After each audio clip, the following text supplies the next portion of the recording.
कैसा लगा और क्या कहना चाहेंगे आप इसके बारे में? बहुत अच्छा लगा, बहुत खूबसूरत, बहुत रूह को छूने वाला गाना। इसको गाना नहीं बोलना चाहिए, ये एक नात है, एक जिसे बोलते हैं इबादत के लिए गाई जाने वाली चीज़ है, जो सुनने में भी बहुत रूह को सुकून देती है। बहुत अच्छी लगी। कैसा लगा? इनका डायरेक्शन भी इन्होंने किया है और एक्टिंग भी की है। एक्टर भी अच्छे हैं, डायरेक्टर भी अच्छे हैं, उन्होंने शूट भी अच्छा किया और बोलते भी अच्छे हैं। मैंने भी सुना, यही बोल रहा था अभी इधर में। और इन्होंने और जो है अच्छा काम किया है, तो अच्छी एक्ट्रेस हैं। रंजीत जी, क्या कहेंगे आप चीफ गेस्ट के रूप में रूमी सर आए हुए हैं? सर, ये मेरे लिए सौभाग्य है कि रूमी सर आए हैं और ये समझ लीजिए कि समंदर हैं और हम बूंद हैं, तो बस यही है। और इनका आशीर्वाद हमें मिल रहा है और ये आज हमारे साथ बैठे हैं, तो ये प्रभु की कृपा हो गई है बस। नहीं, ऐसा कुछ नहीं। क्या है, जैसे जब मैं आया, ये भोपाल से हैं, मैं भोपाल से आया था ना, जावेद साहब भोपाल से गए, तो हम जावेद साहब को ऐसे देखते थे। अब हम आए तो ये बैठे हैं, इंशाल्लाह ये भी एक दिन ऐसे बैठे हैं और इनसे जूनियर इनके बारे में बोल रहे हैं। डॉली जी, आप क्या कहोगे? आपका प्रोडक्शन है, उसके ज़रिए ये बना है गाना। हाँ। जी, मेरा प्रोडक्शन है, लेकिन बहुत लोगों का कंट्रीब्यूशन है। सिर्फ अकेले मेरे नाम से हो नहीं सकता और मैं अकेले कुछ कर भी नहीं सकती। हमारे प्रोड्यूसर हैं, ये रजनीश जी हैं, इनका बहुत बड़ा कंट्रीब्यूशन है। बस हम साथ में हैं तो ये प्रोडक्शन है। ओमशील प्रोडक्शन के बारे में कुछ बताइए, क्या कुछ है? ओमशील प्रोडक्शन की हमेशा ये कोशिश रहेगी और रही है कि किसी अच्छी कहानी, सच्ची कहानी, कोई सब्जेक्ट ऐसा हो जिसका कोई मैसेज हो, कहीं ना कहीं मीनिंगफुल फिल्में बनाना या जो भी आर्ट से रिलेटेड जो भी काम करना वो वही हो। सिर्फ बनाने के लिए या सिर्फ कमर्शियल नाम लगा दिया कि कमर्शियल होना चाहिए, ये होना चाहिए, नहीं। हम आर्ट के लिए ही काम करेंगे हमेशा और ऐसी ही हमने फिल्म बनाई है और आगे भी ऐसे ही करेंगे। मैं डायरेक्टर साहब से जानना चाहूँगा, बहुत सुंदर गाना है, बहुत लाजवाब गाना है, रूहानी गाना है, उतना ही सार्थक वीडियो है, जो स्टोरी है, एक हिंदू महिला आती है और वो कुछ मन्नतें मांगती है, फिर लास्ट में आपने दिखाया उनको बच्चा होता है। थोड़ा सा कॉन्सेप्ट के बारे में बताइए। सर, है ना, जब इन्होंने बताया कि ये ऐसा करना है, तो कभी कभी क्या होता है, रूहानी ताकतें आपकी मदद करती हैं, मैं ऐसा मानता हूँ। तो उस जर्नी में इनोवा में जाते जाते ये स्ट्रक्चर मेरे दिमाग में आ गया था और मैंने खुर्रम भाई को सुनाया और खुर्रम भाई ने अप्रूवल करते हुए बोले कमाल है। मैंने कहा मैंने नहीं किया है। कभी कभी क्या होता है कि शायद रूमी भाई इस बात को एक्सेप्ट करेंगे कि जो लिखावट होती है वो कुदरतन आती है आपको। आप जानबूझकर लिख नहीं सकते कि मुझे लिखना है आज, वो कुछ होता है, कृपा होती है ऊपर वाले की, तो वो हो जाता है और वैसे ही हुआ और एक समावेश हो गया, सबने सहमत हो गए और गाना बन पड़ा। एक बार हमारे दर्शकों को सर बता दीजिए कि ये जो दरगाह है जी कहाँ है और इसके आसपास की आबादी कौन सी है?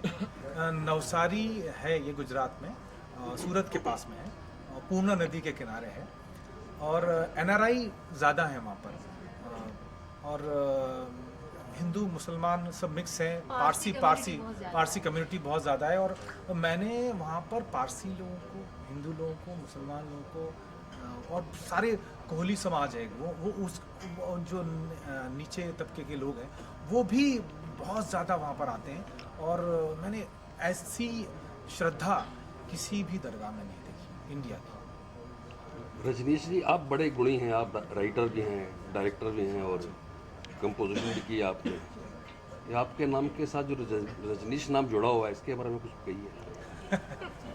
रजनीश, जहाँ तक मुझे पता है, एक तो ओशो है, दूसरा रजनीश का मतलब है रातों का राजा, जहाँ तक मुझे पता है। तो बस प्रभु की कृपा हुई है और जो कुछ भी मैं कर पा रहा हूँ वो हमारे बुजुर्गों का आशीर्वाद है और उस मिट्टी की खुशबू है जहाँ से रूमी भाई बिलोंग करते हैं। तो हमको थोड़े, इनको पूरा समंदर मिला, हमको 4-5 बूंदें मिल गई हैं, तो बस उस पर काम चला रहे हैं। इसके बाद भी आप ये ऐसे रूहानी गीत ही लिखा करेंगे आगे या कुछ और जी भी प्रोजेक्ट बिल्कुल, करना चाहेंगे? जी बिल्कुल। आने वाली फिल्म है प्यारी तरौली द ट्रू स्टोरी, उसमें मैंने लिखा भी है, कंपोज भी किया है। तो बस आपको वो जब सुनेंगे तो आपको और मज़ा आएगा और फिर आप बताइएगा जब सुनेंगे तब कि मैंने ऐसा लिखा, मैं ऐसा लिख पा रहा हूँ कि नहीं, ये तो वक्त बताएगा। अच्छा डॉली, शूटिंग का थोड़ा एक्सपीरियंस बताएं, शूटिंग के दौरान क्या तजर्बा रहा? शूटिंग के दौरान शूटिंग क्योंकि रियल लोकेशन पे थी और आधे से ज़्यादा रिचुअल्स थे वो रियल हो ही रहे थे। और इसमें जो मेन दरगाह के जब भी शॉट आते हैं उसमें मोंटी सैयद जी खुद हैं वो। और रजनीश जी तो पहले से ही बहुत ज़्यादा धार्मिक हैं, तो जब भी धार्मिक चीज़ों की बात आती है तो वो ज़्यादा चले जाते हैं। हम भी धार्मिक हैं पर इतना ऊपर निकाल के नहीं लाते।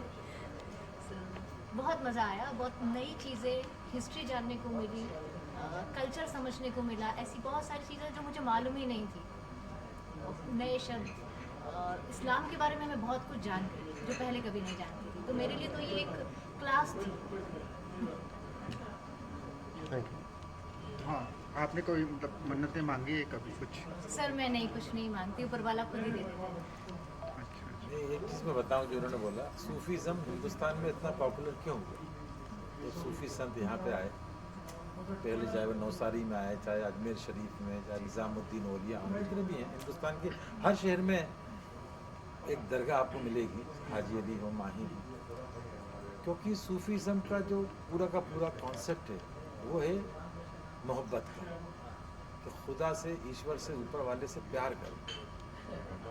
और इसीलिए उनके दरबार में सिर्फ प्यार ही बढ़ता है। उनके आने वाला छोटा बड़ा, अमीर गरीब, ऊंची जात नीची जात, किस धर्म का उसका परवाह कभी नहीं रही।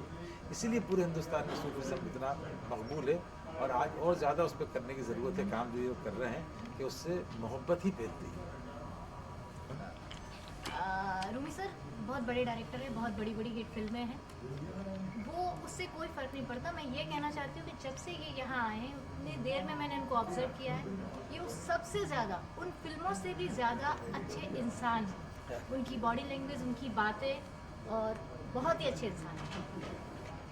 और मैं भी कंफर्टेबल कर दिया है मुझे। मैं पहले बहुत घबरा रहा था कि मैं बोल पाऊँगा नहीं बोल पाऊँगा, क्योंकि देखिए जो बहुत काम किया है और जब किसी सीनियर के सामने आप जाते हो तो आपके हाथ पैर कांपने लगते हैं। मगर मुझे जब ये एंट्री किया जो वहाँ पास बैठे तो ऐसा लगा जैसे हमारे अपने परिवार के कोई बैठे हुए हैं, और बहुत सहज कर दिया। Thank you so much. Thank you. क्या कहना चाहेंगे आप, कैसे इसकी प्लानिंग हुई? मेरे जो भाई है, दोस्त है मुंतज़िर अली, जिसका मोंटी सैयद नाम है, वो उनको ये गाना, ये जैसा जाफी साहब बोले, ये नात उनको उनके पास आई और वो बोले कि अपने को कुछ बनाना है। तो डॉली से मेरी बात हुई थी कि मैं आ रहा हूँ फरवरी में, मैं आपको सुनाऊंगा कुछ, और मौका मिला सुनाने का। और बस एक ऊपर वाले की वो है, समझिए कि ये बहुत अच्छी चीज़ बन गई। और ज़्यादा रजनीश को जाता है काम कि उनकी सोच और उनकी जो लगन थी कि हम इसको कंप्लीट करेंगे, ये दोनों की, और उसमें हम लोग कंप्लीट करें। खाली मेरे को एक बहुत बात बोलने का है कि इमाम हिंद पीर नूर सतगुरु सैयद सादात, वो उनका मैसेज डिलीवर हुआ था 1235 इयर्स बैक। कल 27 तारीख को उनका उरूस है। सर सेंटर देखिए प्लीज। उनका उरूस है कल, उरूस से मुबारक है कल 27 तारीख को। और हमको जैसा रजनीश भी बोले हैं, अभी तक बहुत पूरे सारे बोले हैं कि एक ऐसी जगह है वो कि हमको कुछ हो जाता है वहाँ जाके, तो हम लोग कोशिश करें थोड़ी बहुत। ये दोनों का बहुत बड़ा हाथ है इसमें इम्प्लीमेंट करने में। रहमान साहब, आप भी प्रोड्यूसर हैं इसके, क्या आप कैसे जुड़े इस प्रोजेक्ट हमारे से? बहुत पुराने मित्र हैं, काफ़ी अर्से से हम लोग की दोस्ती है, तो जहाँ रजनीश जी होते वहाँ हम आ जाते। बस इतना ही है।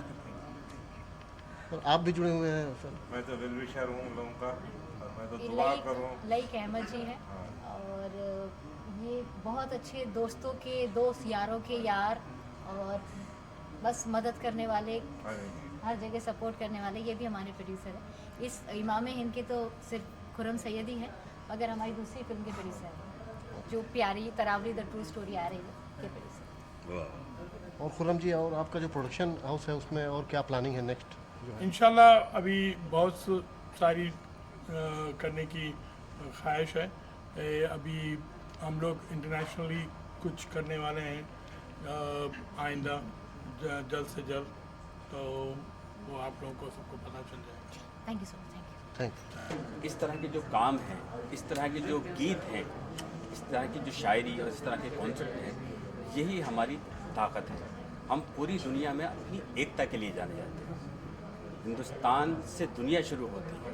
दुनिया में जब सबसे पहला इंसान आया है तो वो हिंदुस्तान में आया है। हज़रत आदम अलैहिस्सलाम जो है, श्रीलंका उस वक्त हिंदुस्तान का हिस्सा था। तो हमें इस बात पर प्राउड है कि दुनिया की बुनियाद में हम हैं। और जहाँ तक बात करते हैं फिल्मों की, फिल्में हमारे समाज का बहुत बड़ा किरदार है, बहुत बड़ा आईना है। जो समाज में होता है वो फिल्में हमें दिखाती हैं। फिल्में देखने का, फिल्में बनाने के और फिल्में चलाने के अलग अलग ख्याल हो सकते हैं, लेकिन फिल्में देखिए, आज विलन कितना भी पावरफुल हो, एक हीरो आता है और वो हीरो आके उसको बिठा देता है।